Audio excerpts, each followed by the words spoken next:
அப்பா என்ன அலைச்சல் என்ன அலைச்சல். வெளியே போயிட்டு வரதுக்குள்ள போதும் போது நான். ஐயா ஜாலி, எல்லாத்தையும் போட்டு பார்க்க போற நீ. என்னம்மா என்ன ஆச்சு? அப்பா உள்ள உள்ள. யாருமா என்னம்மா என்ன? அப்பா உள்ள உள்ளப்பா உள்ள. விட்டீங்களா? என்னடி புள்ள என்னமோ உள்ள உள்ளன்னு இருக்காங்க, என்னடி இருக்கு? உலகத்திலே இல்லாத அக்காவை வீட்டுல கூட்டிட்டு வந்து வச்சிருக்கீங்கல்ல, அது பண்ணின வேலைதான். என்ன தடி சொல்லி தொலைடி, பயமா இருக்குல்ல. பயப்படுற அளவுக்கு ஒண்ணும் இல்ல. முதல்ல இது வந்துச்சு, இப்ப கூட ஜோடி கட்டா இன்னொன்னையும் கூட்டிட்டு வந்து வச்சிருக்கு. என்ன தடி சொல்ற? தம்பி என்னக்கா என்ன ஆச்சு, எதுக்கு அழுதுகிட்டு இருக்க? டேய் தம்பி, இந்த மனுஷன் இருக்கால, அதான் உன் மாமே. அந்த ஆளுக்கு என்ன? என்கிட்ட போய் ஆட்டி உத மிதி வாங்கிட்டு வந்து கட்டு போட்டுக்கிட்டு வந்திருக்குதியா. எனக்கு என்ன பண்றதுனே தெரியலையா. வீட்டுக்கு கூட்டிட்டு போலான்னு பார்த்தா, வீட்டுக்கு கூட்டிட்டு போறேன்னு சொல்லாதீங்க, வீட்டுக்குள்ளதான் கூட்டிட்டு வந்துட்டீங்கல்ல. ஏண்டி அம்மா கொஞ்ச நேரம் இரு, என் கஷ்டம் உனக்கு வந்தா தான் தெரியும். அந்த ஆள் வேற கட்டு போட்டுக்கிட்டு வந்து உக்காந்துக்கிட்டு, ஐயோ எனக்கு உடம்பு முடியலன்றது. அங்கே கூட்டிகிட்டு போகலான்னு பார்த்தா 10 ரூபா கூட இல்லை, வேற மழை காலம் வேற. இந்த நேரத்தில் அங்கே கூட்டிகிட்டு போய் சப்டிக்கு கிப்டிக்கு ஆயிடுச்சுன்னா ஒரே தான் போய் சேர்ந்துருவது. பக்கத்துல இருந்து சோறாக்கி கொடுக்க துப்பு இல்லை, போய் சேர்ந்தா மட்டும் கவலையாமா. மாப்பிள்ள எப்படியா இருக்க? பாரியா உன் மாமனு பாரு, எப்படி அடிச்சு பத்தி விட்டுருக்காங்கன்னு பாரு. மண்டையில கட்டு, கண்ணை நொல்லையாக்கி, ஐயோ ஐயோ ஐயோ வயிறு வயலா எரியுது. இதெல்லாம் நடக்கும்னு தெரியுதுல்ல, அப்ப நீங்க போய் அங்க இருந்தா தானே சரியா வரும். ஏண்டா தம்பி, நீ ஏன் சொல்லு பாப்போம். அப்பா அம்மா எனக்கு நீ என்னத்தடா கொடுத்தாங்க? எல்லாம் உனக்கே தானே அப்பா கொடுத்தாரு. நான் ஒரு நாளாவது எனக்கு அதை செய் இதை செய்யணும் வந்து நின்றுப்பேனா? நான் பாட்டுக்கு ஒதுங்கினாப்புல ஒரு இடத்துல இருந்தேன். ஆனா இன்னைக்கு இருக்கிறதுக்கு வீடும் இல்லாம, புழங்குறதுக்கு பண்ட பாத்திரமும் இல்லாம ரொம்ப சிரமப்படுறேன். இந்த நேரத்துல ஒரு அக்காவுக்கு ஆதரவா நீ தானடா வந்து நிக்கணும்.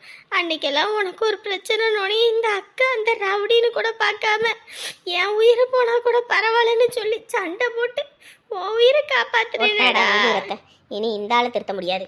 அதுக்கு என்ன பண்ண சொல்ற? என்னடா இப்படி சொல்ற? நான் இந்த ஒரு மூலையில இருக்கேன், இந்த மனுஷன் ஒரு மூலையில கிடப்பாரு. இருந்துக்கிறோம்டா. ஏற்கனவே இவங்க வந்தாங்க, அடுத்து இந்த இப்போ இவங்க வீட்டுக்கார் வந்துட்டாங்க, அடுத்து அவங்க பையனும் வந்துடுவான். குடும்பமே இங்கே வந்து இருக்கேன்னு சொல்லுங்க. ஐயோ அம்மா, உன் வீட்டில எல்லாம் வந்து இருக்கல, எங்க அப்பா கட்டி போட்ட வீட்டில தான் இருக்கேன். சரியா? என்னமோ நீ கட்டி விட்ட வீட்டில் வந்து நான் உக்காந்துக்கிட்டு இருக்கேன்னு சொல்ல, அதை சொல்லிட்டேன். ஓ, என்ன பண்றதுன்னே ஒன்றும் புரியலையே. புள்ளே எங்கேருந்து அனுப்பணும்னு சொல்லி நான் பிளான் போட்டு எல்லாத்தையும் காய் நோத்திக்கிட்டு இருக்கேன். இதில் புதுசாக வேற இவனை கூட்டிகிட்டு வந்து வச்சிருக்குது. இவன் மோரக்கட்டை பார்த்தாலே எனக்கு பத்திக்கிட்டு தான் வரும். ஊர் முழுக்க பொறுக்கித்தனம் எல்லா தனத்தையும் பண்ணிட்டு குட்டிச்சிட்டு சந்தையிலையும் அங்கேயும் இங்கேயும் விழுந்து கிடப்பான். பார்க்குறவங்க கிட்டேயே எனக்கு சொந்தமே இல்லைன்னு சொல்லி சொல்லுவேன். வசூலுக்கு போகிற இடத்துல எல்லாம் நார் அடித்து கிடப்பான், நடு ரோட்லேயே படுத்துக்கிட்டு. ஷோ, இப்போ என்ன பண்ணுறது? வேண்டானா சொல்லு மாப்பிள்ள, நான் போயிடுறேன். ஆனா ஒண்ணுதான், இப்படி கூட பிறந்த அக்கா, உன் அப்பாவுக்கு முதல்ல பிறந்த பொண்ணு, அது வாழ்க்கை கண்ணீர் விட்டுருச்சுன்னு வச்சுக்க, அப்புறம் நீ முன்னேறது கஷ்டம். ஏன்னா அக்கா தங்கச்சிங்களோட கண்ணீர் அப்படி இருக்கும். நடு ரோட்டுக்கே கூட்டிட்டு வந்துருனா பாத்துக்கவே. நீ வேற பைனான்ஸ் கம்பெனியெல்லாம் வச்சு பெரிய ஆளா இருக்க, அப்புறம் அவ்வளவுதான்.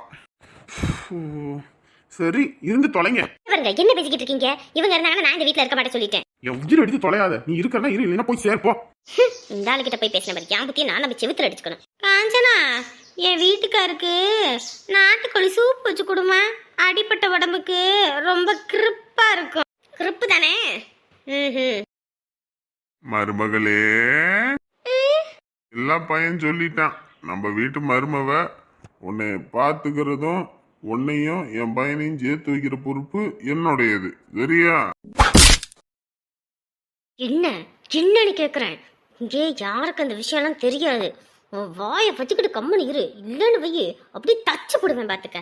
அதுக்கு என்னடி புருஷனை போட்டு அடிக்கிறவன்? முதல்ல ஒழுங்கா சட்டைய மாத்து. இப்படி இருந்துன்னு வச்சுக்க, எட்டிக்கிட்டு நானே மிதிச்சு போடுவேன். பாக்குறவங்க எல்லாம் என்னை திருக்கி அடிச்சிருவா. அதுவும் இல்லாம என் தம்பி பொண்டாட்டியை ஏற்கனவே நம்மள மதிக்க மாட்டா. இதுல நடு வீட்டுல இப்படி சட்டம் இல்லாம படுத்து கிடந்தன்னு வச்சுக்க, இன்னும் நல்லா ஜகஜோதியத்தான் இருக்கும். எந்திரிச்சு தொலை முதல்ல. ஆனா அவனா இந்த காலத்துல புருஷனை அடிக்க பழகிட்டீங்க எல்லாரும். சரி, நல்லா இருந்துட்டு போங்க. நீங்க தான் நாங்க அடிச்சா ஊரையே கூப்பிட்டு என் புருஷன் கொடுமைப்படுத்துறான், வரதட்சணை கேட்கறான், அப்படி இப்படின்னு வைங்க. ஆனா நாங்க அப்படி கிடையாது. என்னதான் பொண்டாட்டி அடிச்சாலும் வெளியே ஒரு மூச்சு பேச்சு இருக்காது. நாங்க பெரிய மனுஷங்களா இல்ல நீங்க பெரிய மனுஷங்களா? இன்னும் கொடுத்தது பத்தலை போல, இன்னொன்று வேணும் போல இருக்கு. அப்படி சொல்லி உள்ள போறேன். என்ன நீங்க ஆம்பளைங்க நாங்க எல்லாம் மானஸ்திங்க. மீசையில மண்ணு ஓட்டினாலும் நாங்களும் ஓட்டலன்னு தொடச்சுக்கிட்டு போவோம். ஷோ, இவன் என்ன ஒன்றா காத்திருக்கான்னு தெரியலையே. வந்த அன்னைக்கே வாயை வச்சுட்டு கம்முன்னு இருக்காம எதையாவது ஒரு வில்லங்கத்தை இழுக்கிறானே. இவனை வச்சுக்கிட்டு என்ன பண்ணுறது? அதுக்குள்ளே எப்படியாவது சொத்தை நம்ம பேரில் எழுதிட்டு இங்கேருந்து போயிடணும்பா சாமி. என்னம்மா பண்ணிட்டு இருக்கீங்க? இன்னைக்கு தேங்காய் சுடணும்ல, அதாம்மா. தேங்காய் சுடுறதா? அப்படின்னா இந்த தேங்காய்க்குள்ள தண்ணியெல்லாம் எடுத்துட்டு இந்த பொட்டுக்கடல, அப்புறம் நாட்டு சக்கரை, அவல், அது இதுன்னு சொல்லிட்டு ஒரு 5 வகை 6 வகை பொருள் இருக்கும். அதெல்லாம் நல்லா மிக்சியில் நச்சுவிட்டு இதுக்குள்ளே போட்டு கொஞ்சோண்டு தண்ணியை ஊற்றி அதுவும் இந்த தேங்காய் தண்ணி எடுத்து வைக்கிறோம்ல, அதை ஊற்றி இதுக்குள்ளே போட்டு இந்த குச்சை வச்சு அடித்து அப்படியே நெருப்பில் சுட்டு சாப்பிடுவோம் சாமிக்கு படைச்சு. ஓஹோ, அப்படியா? இதெல்லாம் இதுக்கு முன்னாடி நான் கேள்விப்பட்டதே இல்லையே. ஆமாம், அந்த பக்கம்லாம் அப்படி இல்லைம்மா, நாமக்கல் சைடு எல்லா பக்கமும் இது செய்வாங்க. சரி ஆடி ஒன்றும் இல்லை, அதான் எனக்குமே தெரியல. இங்கே பக்கத்து வீட்டுக்காரி சொல்லவும் தான் எனக்கே தெரிஞ்சுது. சீக்கிரம் போய் குளிச்சுப்பிட்டு வாங்க. தேங்காயெல்லாம் ரெடி பண்ணி வச்சாச்சு, போயிட்டு தேங்காய் சுடுறதுக்கு. அதெல்லாம் இருக்கட்டுமா, எதுக்குமா இத்தனை? நம்ம வீட்டில் இருக்கிறது 4 பேர் தான், ஒன்று வச்சாலே போதுமே. அதான்டா, ஒன்று போதும். ஆனால் உங்கள் அக்காவும் உங்கள் அண்ணியும் அங்கே இருக்காளுகளே, அவளுகளுக்கு தேங்காய் சுட்டு வேணும்னு சொல்லிட்டு அப்பயே ஃபோன் அடிச்சிட்டாளுங்க. அதுவும் இல்லாமல் எங்களுக்கு மட்டும் விட்டீங்க. அவளுகளுக்கு விட்டுவிட்டு நம்ம சாப்பிட்டோம், அவ்வளோதான். நம்மளை பேசியே சாவடிச்சிருவாளுங்க. அதான் அவளுகளுக்கு சேர்த்து வாங்கிட்டு வந்துட்டேன். அண்ணியெல்லாம் வராங்களா? இல்லைம்மா, அவங்களாம் இப்போ தானே போனாங்க, மறுபடியும் எங்கே வருவாங்க? ஆடி 18க்கு வரேன்னாங்க. அதான் உங்கள் மாமாவை அனுப்பிவிடுவோம் அப்படின்னு சொல்லி தான் எல்லாம் செஞ்சுக்கிட்டு இருக்கோம். சீக்கிரமா போங்க, போய் எல்லாம் கிளம்பி வாங்க. மடி லைலா, நீ கிளம்புறது இருக்கட்டும், முதல்ல உன் துணி மணி எல்லாத்தையும் எடுத்து பைக்குள்ள வை. ஏன் எதுக்கு? ஆத்தாடியாத்தா, ஆடி மாதம் பிறந்துருச்சாப்பு. இனிமே பொண்டாட்டியை பக்கத்துல எல்லாம் விட முடியாது, அதுவும் புதுசாக கல்யாணம் ஆயிருக்கு. அதனால தான் எம்மாடி போமா, போய் கிளம்பு, நம்ம வீட்டுக்கு போவோம். ஐயோ, கடையில தான் அவன் பாடுபடுத்துறான்னா வீட்டுக்குள்ள இந்த அத்தை வேற. என்னதுமா அது? ஏண்டா, ஆடி மாதம் வரைக்குமே புதுமண தம்பதிகளை பிரித்து வைக்கிறது தானடா வழக்கம். அதுவும் இல்லாமல் நம்ம லைலாவுக்கு அப்பா அம்மா குடும்பம் இருந்துச்சுன்னா அவங்க முறைப்படி நேற்றே கூட்டிகிட்டு போயிருப்பாங்க. நமக்கு அந்த இதெல்லாம் இல்லைல்ல, அதான் அண்ணியே அவங்க வீட்டுக்கு கூட்டிகிட்டு போகிறாங்க. என்னங்க இப்படி சொல்கிறாங்க? நம்ம நேரம் பாரு, கல்யாணம் ஆனா உடனேயுமே ஆடி மாசம் வருது. அப்போ நான் போட்டுமா? இருன்னு சொன்னா என்ன உனக்கு இருக்கவா விட போறாங்க? பேசுனதெல்லாம் போது, கிளம்புங்கம்மா போவோம். அம்மா, நான் தேங்காய் சுட்டுட்டு வரட்டுமா? உனக்கு எல்லாமே அங்கே நான் ரெடி பண்ணி வச்சிருக்கேன் அம்மா வீட்டில். தேங்காய் சுடும்போது நானும் நீயும் சுட்டுட்டு போகலாம், சரியா? இப்போ போய் கிளம்புமா. அதுவும் இல்லாமல் போகிறது பிரச்சனை இல்லை, அங்கே வீட்டுக்கிட்ட வர்றது, அப்புறம் என் பிள்ளைகிட்ட பேசுறது, அதெல்லாம் இருக்கக்கூடாது, சரியா மாப்பிள்ள? இல்லைனா மட்டும் பேச விட்டுருவீங்க ஏத்த கேப்ல? நாங்கள் கேப்லலாம் சந்து பொந்து எது வந்தாலும் சரி ஃபுல்லாக அட்டச்சியில் வச்சுருப்போம். பிள்ளைய கண்ணில் காட்ட மாட்டோமே. இப்பவே காட்ட மாட்டேங்கிறீங்க, அப்பதான் காட்ட போறீங்களா? கூட்டிட்டு போங்க. வாமா லைலா, நம்ம வீட்டுக்கு போவோம். அந்த துணியை எடுத்துட்டு வரேன். அப்புறம் இது என்னது, ஹேண்ட்பேக்கா? ஏன் அத்த, பார்த்த சுருக்கு பை மாதிரி இருக்கா? இல்ல என் பிள்ளையோட ஹேண்ட்பேக்கான்னு கேட்டேன். ஆமா அத்த, நானும் தனியா வச்சுக்கிறது இல்ல. சரி இதையும் நான் எடுத்துட்டு போறேன். கடைசியில இதை கொடுக்குறேன் அதை கொடுக்குறேன்னு சொல்லி அதுக்கு ஒரு எட்டு பார்த்துட்டு போவீங்க. அதெல்லாம் இருக்கக்கூடாது, இப்பயே நாங்க கட் பண்றோம். வாமா போவோம். காலத்துக்கு இந்த அத்தை நம்மள பேசவே விடாது போல இருக்கே. கல்யாணம் ஆன உடனே ஆடி மாசம் வரணுமா? ஐயோ, டேய் போய் குளிச்சு கிளம்புடா, தேங்காய் சுட போகணும். சுடுவோமா, போவோம். ஏய் அங்கெங்கடா போற? வழியா மறந்துட்டேம்மா. இங்க போ. ஏமாட்டீங்களே, சும்மா பையனை ஓட்டிக்கிட்டு இருக்காதீங்கம்மா, புதுசா கல்யாணமானவங்க. ஏங்க, அண்ணி தான் எல்லா வேலையும் பாக்குறாங்க, நான் என்ன பண்ணேன்? நான் சும்மா தானே இருந்தேன். இந்த பொண்ணு நம்மள என்ன நினைக்கும்? அதெல்லாம் ஒன்றும் நினைக்க மாட்டா. ஏம்மா, உன் பையன் வீட்டுல இருக்கானா, எங்க இருக்கான்? என்கிட்ட கேக்குற? வேலைக்கு தானே வந்தான். எங்க வேலைக்கு வந்தான்? கடையே பூட்டி கிடக்குது, என்னதான் பண்ணிக்கிட்டு இருக்காங்க? என்னடா சொல்ற? இன்னைக்கு நம்ம ஊர் தலைவர் விஏ ஆபீஸ்ல பார்த்தாங்களாம், ஏதோ நிலம் விற்கிறாங்க, நிலம் வாங்குறாங்களா என்னமோ சொல்லிக்கிட்டு இருக்காங்க. என்ன பண்றாங்க 2 பேரும்? நிலம் விற்கிறாங்க வாங்குறாங்களா? என்னடா சொல்ற? வாங்குற மாதிரி இருந்துச்சுன்னா பிரச்சனை கிடையாது, அவன் வாங்குறான் சந்தோஷம். ஆனா கஷ்டப்பட்டு நான் உருவாக்கின சொத்தை விற்கிற மாதிரி எதுவும் தெரிஞ்சதுன்னு வச்சுக்க, உரிச்சு போடுவேன் அவனை. டேய், நீ என்ன சொல்றனே புரியலடா. உன் பையன் உன்கிட்ட சொல்லாமே எல்லாத்தையும் செய்வான், எல்லாத்தையும் சொல்லிட்டு தானே செய்வான். ஒரு துரும்ப கிளி போறதுனா கூட உங்ககிட்ட சொல்ல தானே செய்வாரு. இங்க பாருங்கம்மா, என்கிட்ட அவன் எதுவும் சொல்லல, நீங்க சொல்றதுமே எனக்கு புதுசா இருக்குது. 2 பேரும் வேலை செய்யறாங்க, சம்பாதிக்கிறாங்க, இடம் வாங்குறாங்க, இந்த நேற்று ஏதோ கார் வாங்குறான் அப்படி இப்படின்னு சொல்லிக்கிட்டு இருந்தாங்க. அதெல்லாம் சந்தோஷம்தான். ஆனா நான் கஷ்டப்பட்டிருக்கேம்மா அந்த விவசாய நிலத்துக்கு. 1 நாள் 2 நாள் இல்லை, சின்ன வயசுல இருந்து இப்ப இந்த வேலைக்கு போற முன்னாடி வரைக்கும் அம்புட்டு கஷ்டப்பட்டேன். ஆனா கஷ்டப்பட்டு உருவாக்குன நிலத்தை அப்படியே அவங்க கிட்ட ஒப்படைச்சேன். எதுக்காக? அவங்களாவது ஏதாவது ஒன்று பண்ணட்டுன்ற ஒரே காரணத்துக்காக தான். அந்த வறண்ட பூமியை வச்சுக்கிட்டு அதில் தண்ணியும் இல்லை, ஒன்றும் இல்லை, ஆனால் அதுலேயும் ஏதாவது ஒன்று பண்ணணும். வெறும் மண்ணையும் பொண்ணாக்குறவன் தான் ஒரு விவசாயி. அப்படிதான் நான் இருக்கேன். அப்படியாப்பட்ட அந்த பொன் விளையிற பூமியை ஏதாவது பண்ணாங்கன்னு வச்சுக்க, அப்புறம் அவன் உசுரோட இருக்க மாட்டான்னு முதல்ல சொல்லிட்டேன். அவன் வரட்டும்டா, என்ன ஏதுன்னு கேட்போம். யாரோ ஏதோ சொன்னதை வச்சுக்கிட்டு நீ பாட்டுக்கு பேசுற, பக்கு பக்குன்னு இருக்கு. தலைவருக்குமே தெளிவா தெரியல, ஆனா ஏதாவது ஒண்ணு தெரிஞ்சுது. அப்புறம் பாரு, இத்தனை நாள் வரைக்கும் ஏதோ இந்த குமாருன்ட்டு இருந்த மாதிரி இருக்க மாட்டேன். அப்புறம் எல்லாத்தையும் சூறாவளி கத்துமே அடிச்சு தள்ளிட்டு போயிருவேன். ஏதோ போனா போகுதுன்னா அவனுக்காக எல்லாத்தையும் விட்டு கொடுத்தேன். இதுக்கப்புறம் அப்படி விட்டு கொடுக்க மாட்டேன். எல்லாம் அவன் பொண்டாட்டி பேச்சு கேட்டுக்கிட்டு தான் ஆடிக்கிட்டு இருக்கான். அவன் சாவி கொடுக்குறான், இவன் ஆடுறான். சாவியை மொத்தமா அழிச்சிருவேன். கடவுளே, இவன் ஏதோ சொல்றான், என்ன நடக்குதுன்னே ஒன்றும் புரியலையே. இரு முதல்ல அவன் வரட்டும், வந்தோடனே எதா இருந்தாலும் பேசிக்கலாம். தாங்க கூழு. கூலா? ஏது என்ன ஏதுன்னு கேட்டுதான் வாங்குவீங்களோ? ஏன் இல்லைன்னா வாங்கி கொடுத்தா குடிக்க முடியாதோ?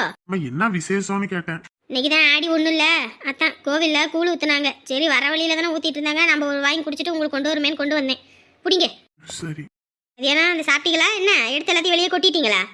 கொஞ்சம் தான் சாப்பிட முடிஞ்சது, அதிகமா சாப்பிட முடியல. அப்ப எடுத்து வெளியே கொட்டியாச்சா? இல்ல, சோறு கொஞ்சம் நொசு நொசுன்னு இருந்துச்சு, அதான் புளிச்ச ஸ்மெல் வேற அடிக்க ஆரம்பிச்சிருச்சா, எடுத்து தட்டினேன். ஐயோ கடவுளே, அப்படி எது இருந்தா உங்களை யார் தட்ட சொன்னா? நான் புரிஞ்சு போட்டு வத்தலாட்டம் ஏதோ ஒன்று பண்ணியிருப்பேன்ல. என் உயிரை எடுக்கிறதுக்குனே ஒவ்வொன்றையும் பண்ணிக்கிட்டு இருக்கியா? ஒரு பருக்கு அரிசி வாங்குறதுக்கு எம்பிட்டு கஷ்டப்பட்டுக்கிட்டு இருக்கேன் தெரியுமா நான்? இந்த வயசுல எல்லாம் என் உயிரை எடுக்கிறதுக்குனே வந்து உட்காந்துருக்கான். ஆம்பளே லட்சணமா மூஞ்சில மீசை வளர்த்துக்கிட்டா மட்டும் பத்தாது, ஆனா வெளியே போய் 10 சம்பாரிச்சு பார்க்கணும். அப்பதான் கஷ்டம் என்னன்னு தெரியும். எல்லாம் நான் வாங்கிட்டு வந்த வாரம். என்ன காலையில போட்ட டிவியா? ஆத்தாடி, என்ன கொதி கொதிக்குது. பச்சை தண்ணியை வச்சாலே நல்லா கொதிச்சு சூடாயிரும் போல இருக்கே. இந்த டிவிக்கு வாய் இருந்தா கூட அழுதுரும். காலையில இருந்து இந்த டிவியை ஆஃப் பண்ணாமே போட்டு கிடக்குறீங்களே, கொஞ்சமாவது மனசாட்சி வேணாம்? ஒன்னாலேயே 10 நிமிஷம் வேலை செய்ய முடியாது. இந்த டிவியை காலையில இருந்து ஓடிக்கிட்டு இருந்தா என்னத்துக்கு ஆகுறது? உடஞ்சி இதையும் வாயில போட்டுறணும், அப்புறம் போய் மூலையில உட்காந்துக்கணும், இதையும் நான் செலவழுத்து என் தலையில வந்து விடியணும். அப்படித்தானே? இல்லம்மா, 4 மணிக்கு தான் போட்டேன். 4 மணிக்கு போட்டதான் இந்த கொதி கொதிக்குது. அதையும் வாங்கி பார்த்தா தான் அதனோட அருமை என்னன்னு தெரியும். எதையும் வாங்காம பையன் காசுலையும் பொண்டாட்டி காசுலையும் உட்காந்து திங்கிற துப்பு இல்லாதவனுக்கு அதனோட அருமை என்னன்னு தெரியாது. இந்த டிவி எவ்வளவு தெரியுமா? இந்த காலத்திலேயே என் பையன் 14,000 ரூபாய்க்கு வாங்கி போட்ட டிவி இப்ப வரைக்கும் ஓடுது. இதையும் உடச்சு வாயில போடணும்னு 24 மணி நேரம் வீட்டுல உட்காந்துக்கிட்டு இதே நோண்டிக்கிட்டு உட்காந்துட்டு இருக்க. டிவி ஓடலன்னா ஐயோ டிவி ஓடல, காசு போடணும்ன்ற 15 சம்பாரிச்சு பார்த்தா தானே அது வழி தெரியும். கஷ்டப்பட்டு சம்பாரிச்சு கொண்டு வந்து போடுறாளே, அதை உருப்படியா பார்த்துப்போம். ஏதாவது ஒண்ணு இருக்கு, எல்லாம் என் தலையெழுத்து. நல்லா முட்டை குடிச்சிட்டு நல்லா டிவியை பார்த்து அதை உடச்சு 2 நாள்ல வாயில போட்டுரு. ஒரு உலகத்துல எல்லார் வீட்லயும் தான் ஆம்பளைங்க இருக்காங்க, இந்த மாதிரியா பெரும் பாடு. உடம்புல ரத்த ஓட்டம் இருக்கும்போது 15 சம்பாரிச்சு போட்டிருந்தா தானே அவள் வயசான காலத்தில் ஒழுங்கா பார்த்துப்பா. நம்ம தான் எதுவும் இல்லாமல் சம்பாதிக்கிறதெல்லாம் அடுத்தவளுக்கையே கொடுத்து அழிச்சோமே, அதுதான் இன்னைக்கு எங்கிட்ட வந்து விடியிருப்பார். உடம்புல கை கால் சுகம் நல்லா இருக்கும்போது எனக்கு பயந்துக்கிட்டு தெரிஞ்ச கழுதை இன்னைக்கு உடம்பு நொடுங்கி இனி எந்த வேலை வெட்டியும் பார்க்க முடியாதுன்ற நிலைமை வந்த உடனேயும் எவ்வளோ கேவலமாக பேசுகிறா. சாப்பிட்ட தட்டை கூட கழுவுலியா? அப்படியே போட்டு வச்சிருக்க. கையில உடஞ்சா போச்சு, சோறை போட்டு திங்கிற தெரியுது, அதை கழுவி வைக்கிறதுக்கு என்ன? இந்த தலை சுத்திரமா இருந்துச்சு, அதான் அப்படியே வச்சுட்டேன். ஆமா, திங்கும் போது தலை சுத்தாது. ஆனா நல்லா தின்னு முடிச்சு அங்க தட்டை வைக்கும் போது உனக்கு தலை சுத்திரும், டிவி பார்க்கும்போது உனக்கு தலை சுத்தாது. அப்படித்தானே? ஐயோ ராமா, அப்படி பேசியே சாவடிக்கிறாளே. எல்லாம் என் தலை எடுத்து ஒன்னுத்துக்கும் துப்பு இல்ல. சீ. என்ன மேடம், இன்னைக்கு காலையிலேருந்து ஒரு ஃபோன் இல்லை, ஒன்றும் இல்லை. எத்தனை மெசேஜ் உனக்கு பண்ணேன், ஒரு மெசேஜுக்காவது நீ ரிப்ளை பண்ணியா? நான் ரிப்ளை பண்றதெல்லாம் இருக்கட்டும். இன்னைக்கு அப்பா என்னை வெளியே கூட்டிட்டு போயிட்டாரு. உனக்கு என்ன வேணும் ஏது வேணும்னு வாங்கிக்கன்னு இன்னைக்கு வெளியே கூட்டிட்டு போய் 15,000 ரூபாய் அப்பாவுக்கு செலவு. நீ ஏன் அவ்வளோ செலவு பண்ணணும்னு சொல்லாமல் சொல்லுவா போல இருக்கு. இப்படின்னு தெரிஞ்சிருந்தா இவகிட்ட ஃபோனே பண்ணாமல் இருந்திருப்பேனே. இவங்க அப்பனுக்கு ஒரு நாள் செலவு தான், ஆனால் எனக்கு தினந்தோறும் தண்ட செலவு 500 ஹலோ மாமோய். ஹலோ. என்னடா பண்ணுறது, மாமா அம்பிட்டு காசு வச்சிருக்காரு, செலவு பண்ணுவார். நான் வாங்குற மொத்த சம்பளத்தையும் நீ தானடா அழிக்கிற. என்னது? உனக்காக தானே நான் செலவு பண்றேன்.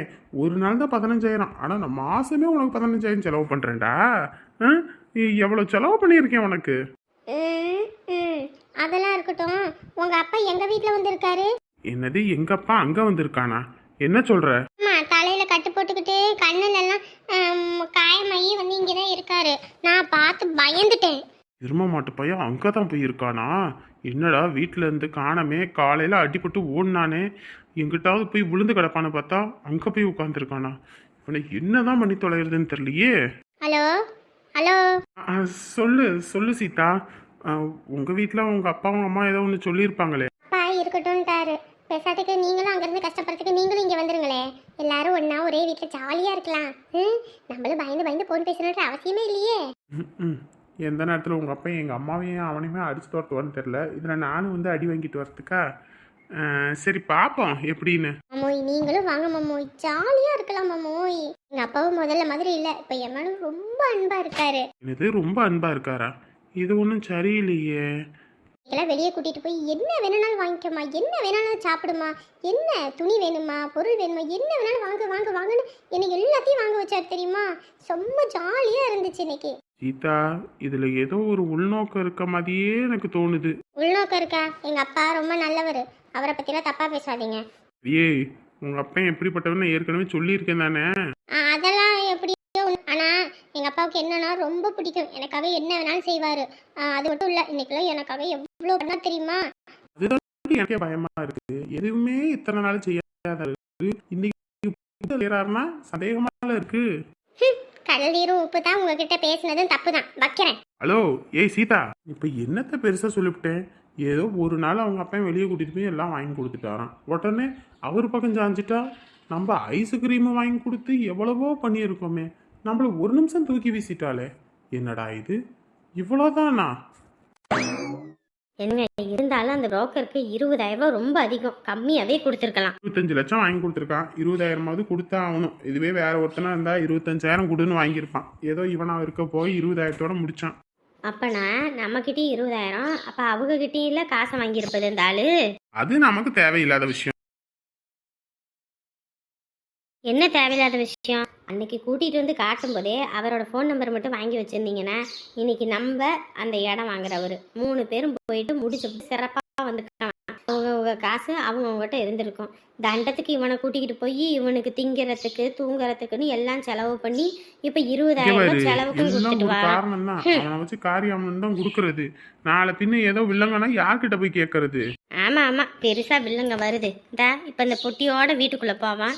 இந்தா குடும்பமே உக்காந்துருக்கோம், என்ன ஏதுன்னு நோட்டு பண்ணிக்கிட்டு. நேற்று அவங்களாம் இருக்கும்போது நீ தானே கார் வாங்குறோம் பங்களா வாங்குறோன்னு பேசிக்கிட்டு இருந்த. அதெல்லாம் உனக்கு தெரியாது. முதல்ல வீட்டுக்குள்ள போகும்போது முதல்ல அந்த தொப்பியும் கண்ணாடியும் தூக்கி வீசு, பார்க்க சகிக்கல. அம்மனு வாங்க. நல்ல நாள்லயே உனக்கு கண்ணு தெரியாது, இதுல பகல்லையே வேற கண்ணாடியை போட்டுக்கிட்டு போறா. எங்கிட்டு தடிக்க விழுக போறாளோ போ. இவங்க அப்பன் வீட்டுல எல்லாம் 10 ரூபாய்க்கு கூட துப்பு இல்லாம கையேந்திக்கிட்டு திரிவாங்க. காசு யார்ட்டையாவது கிடைக்குமா வைக்குமான்னு. இன்னைக்கு நம்ம வீட்டுக்கு வந்தோடனே வாழ் வைப்பாரு இதுக்கு. ஐயோ, குடும்பமே இங்கேயே உட்காந்துருக்குங்க. பொட்டியை பார்த்துச்சுங்கன்னா காசு காசு காசுன்னு நச்சு எடுத்துருங்களே. நீ வாயை முடிக்கிட்டு வா உள்ள. வேண்டாம் வெறுப்பா பிள்ளைய பார்த்து காண்டாமிருகன்னு பேர் வச்ச மாதிரி பாரு. வீட்டுக்குள்ளேயே கண்ணாடி போட்டுக்கிட்டு சுத்துறாத. எனக்கு கண்ணுக்கு இன்னும் தெரியலையே என்னவோ. டேப்பா, என்னம்மா எங்கடா போயிட்டு வரீங்க? எங்க போயிட்டு வருவாங்க? வேலைக்கு தான் போயிட்டு வருவாங்க. உன் கடை பூட்டியே தானே இருக்குது, எங்க வேலைக்கு போற? யாரு உன் பெரியவன் சொன்னாரோ? ஏங்க, நம்ம தும்மல் போட்டா கூட வந்து சொல்றதுக்கு ஆள் இருக்கு பாத்தீங்களா? ஊர் தலைவர் தான் என்கிட்ட சொன்னாரு. எதுக்கு சொல்றேன்? இப்ப என்ன? என்னமோ நிலம் வாங்க வைக்கணும் என்னமோ சொன்னாங்களாமா, ஊர் தலைவர் சொல்றாரு. என்னது? அது உனக்கு தேவையில்லாத வேலை. 3 நேரம் உனக்கு சாப்பாடு கிடைக்குதா? அதோட இது சும்மா கடுப்பேத்திக்கிட்டு. கையில இருக்க காசை பார்த்தாங்க, அவ்வளவுதான். நம்ம கையில மறைச்சு மறைச்சு எடுத்துட்டு போற. என்னதுடா அது? ஏமா சும்மா நொய்யின்னு இருக்காத, கம்முனு போ அங்கிட்டு. பாரு சாமி, கொஞ்ச நாளாவே ரொம்ப தப்பா போய்கிட்டு இருக்க. இது ஒன்றும் சரியில்லை சொல்லிட்டேன். உன் வேலையை பாரும்மா.